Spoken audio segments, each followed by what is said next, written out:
In this portion of the lecture, we'll look at where eCash gets its value from. We didn't cover this in the previous portion when we talked about different eCash systems. And the reality is that there's a bunch of different proposals for how you do this, and different companies do it differently. In the very early portion of this lecture, we looked at credit card-based systems. And so in this case, it's obvious that the user's credit card is getting billed every time they conduct a transaction. In the case of DigiCash, we have these digital cash objects, and they might be worth $100, but what makes them actually worth $100? The answer is that in order to be issued DigiCash that's worth $100, you would have to take $100 out of your bank account and give it to the bank that was issuing you the DigiCash. Some other, maybe more far-fetched ideas was, what if the government actually authorized services to mint money? They were actually authorized by the mint of a particular country in order to create new cash out of the thin air. That was the idea behind Netcash. Another proposal thought that, what if we took a pile of gold and we put it in a vault and we only issued digital cash that was of the same value of the gold that was in the vault? So eGold used this. There was another company called DigiGold. They weren't fully backed by gold, but they at least had partial reserves for the amount of digital cash that they issued that was backed by gold. So in a digital realm, how do you create something that has value out of thin air, especially when digital bits can be copied and pasted? The idea is to create something that's scarce. Scarcity is one of the features of all, not just cash, but other things that have been used like gold or diamonds as substitutes for cash. One way to achieve scarcity in cryptography is to look at the solutions to a moderately hard puzzle, or the output of a moderately hard function.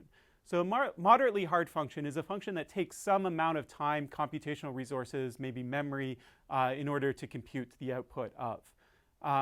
In this case, by moderate, we mean like it might take, for example, in Bitcoin, that the entire peer-to-peer network, it takes them about 10 minutes to solve a block. That's the idea of a moderately hard function. It takes a significant amount of time, but it's also not completely infeasible, as would be the case if you were trying to recover someone's private key from their public key in the signature scheme that Bitcoin uses.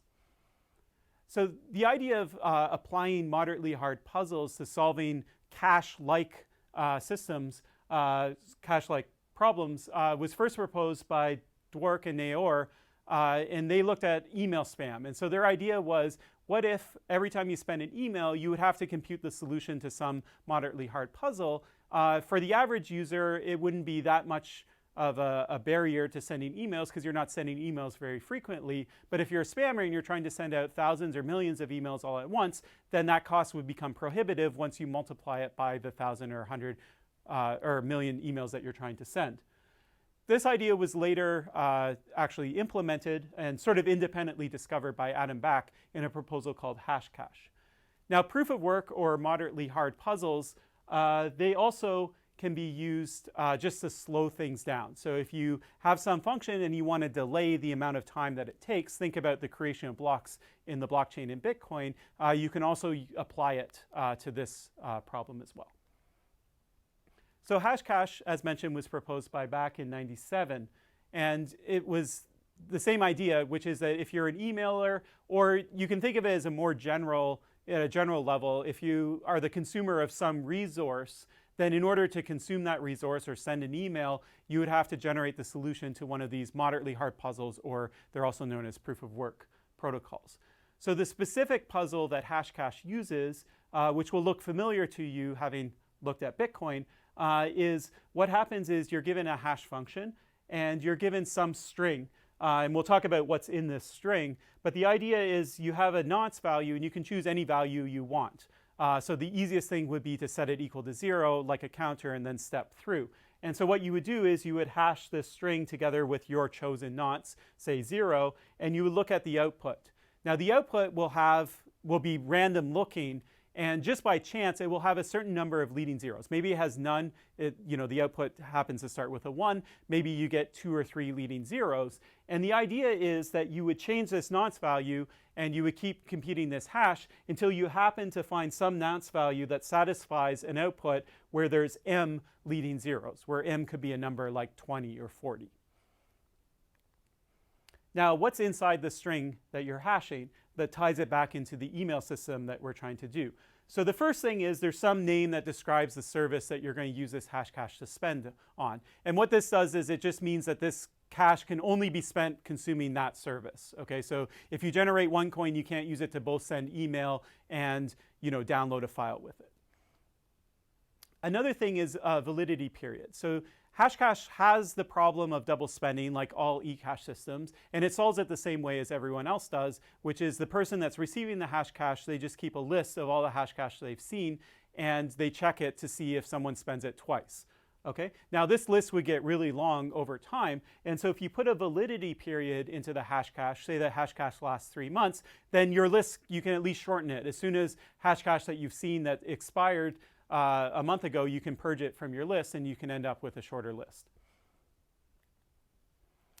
Another alternative if you don't want to maintain a list is if you have an interactive protocol where the person that you're giving the Hashcash to is online when you're ready to deliver or consume the resource, then what that person can do is they can send you a challenge. And if they send you a challenge, you can incorporate it in your proof of work. And now that proof of work or that Hashcash is specific to that person. That person gave you the challenge. They know that it's not a double spend because they choose random challenges every time they ask for Hashcash.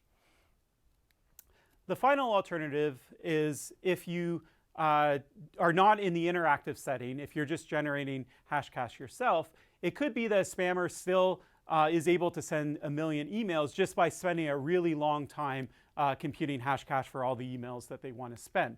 And so one thing you can do is you can prove that your Hashcash is fresh, that it was freshly generated. It wasn't generated before some period in the past. And the way you can do this is with a beacon. A beacon is just a fancy way of saying some source of unpredictable randomness. So in the Hashcash proposal, they thought about lottery tickets. You could use the lottery numbers of a certain day, and if that was involved in the creation of this Hashcash, you know that the person started computing the Hashcash after those lottery numbers were released.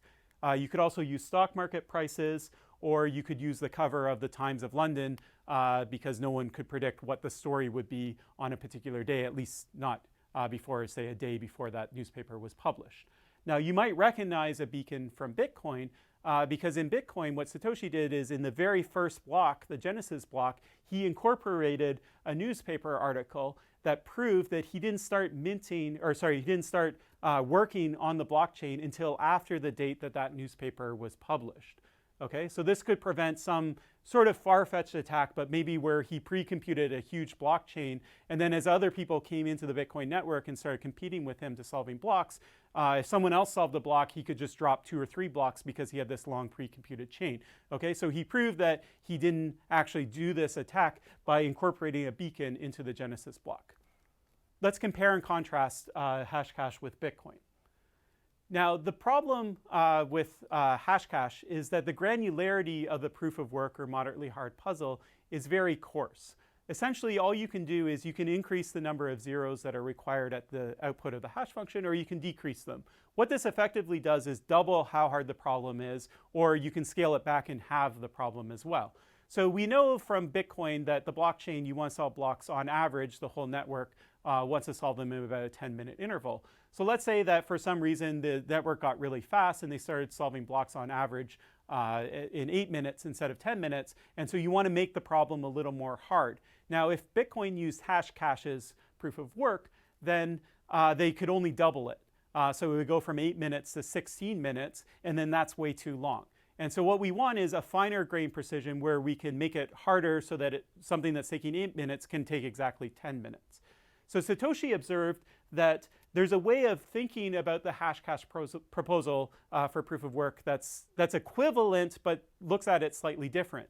If you think about an output that has a whole bunch of leading zeros, well, any number with a huge number of leading zeros is actually just a small number. That's another way of thinking about it. Small numbers are numbers that have a lot of leading zeros. And so what you can think of it as equivalently is you're hashing this thing until you get a number that's smaller than some upper bound.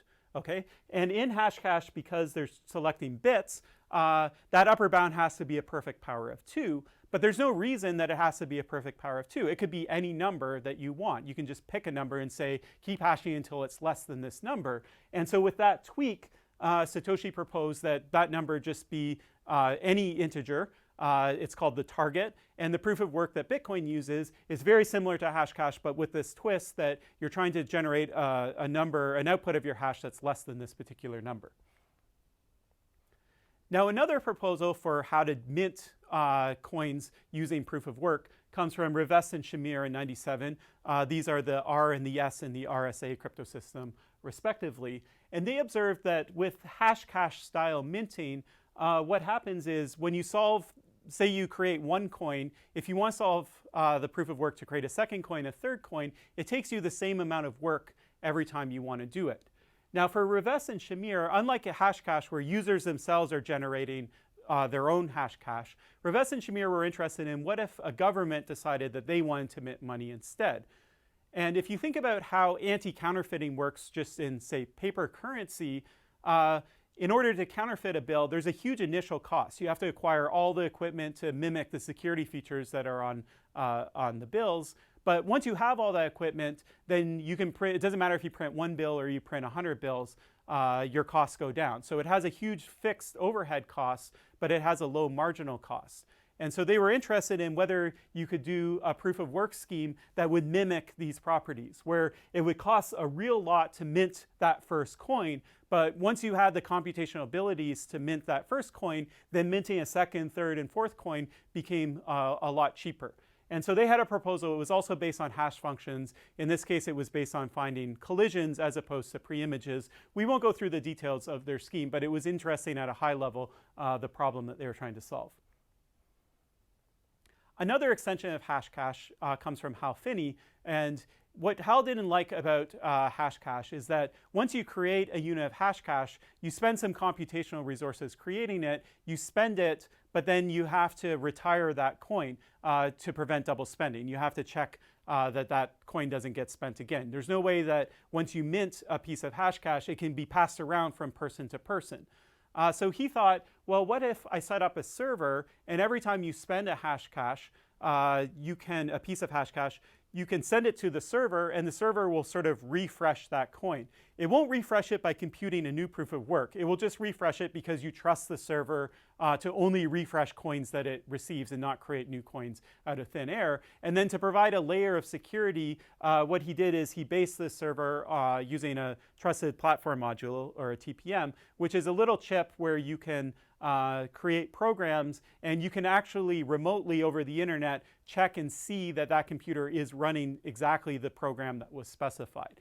So he set up a server that used this remote attestation, so you could check that this refreshing service wasn't creating its own new coins, it was just refreshing existing Hashcash. Now let's think about the differences between Hashcash and Bitcoin. So as we mentioned, Bitcoin effectively uses Hashcash as proof of work, but it modifies it slightly. Instead of shooting for a number that's smaller than a perfect power of 2, it's any number. But that's just a slight modification. The more substantial difference is a little more subtle.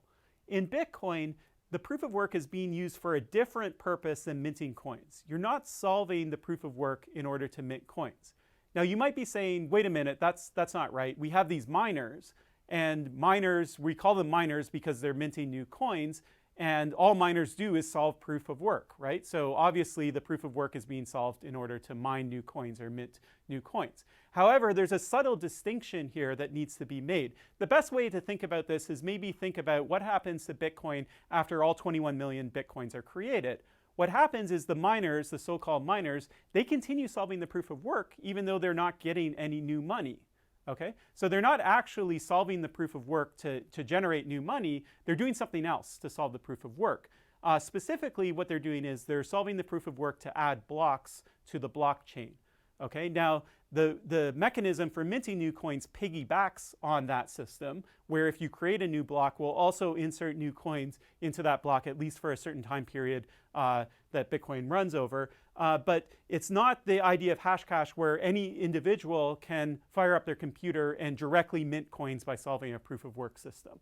Bitcoin also differs from Hashcash in the sense that Bitcoin has a lot more to it than Hashcash does. In Hashcash, it's a simple system where you just mint a coin, you send it to someone else. In Bitcoin, you have a distributed peer-to-peer network, you have the blockchain with a ledger, you have transactions which have very complicated transaction types. So I only belabor this point because there is this notion that, for example, in the words of Adam Back, who invented Hashcash, he says that Bitcoin is Hashcash extended with inflation control. I think that's overreaching a bit. It's sort of like saying a Tesla is just a battery that has transportability. So why did Hashcash never catch on? Probably the issue is that spam just wasn't a big enough problem to solve. For a lot of people, they view spam as a nuisance, but it's not something that they want to spend their computing cycles on combating. We have spam filters today, and they work pretty well at keeping spam out of our inboxes. It's also possible that it wouldn't actually prevent spammers. In particular, if spammers had a botnet where they took control of a large number of other people's computers, then they could use those computers to harvest Hashcash, and then they could continue spamming us. However, that said, the idea of using proof of work to limit resources, it's still an idea that's kicking around. You can see it in some proposals for replacing network protocols, for example, minimal LT.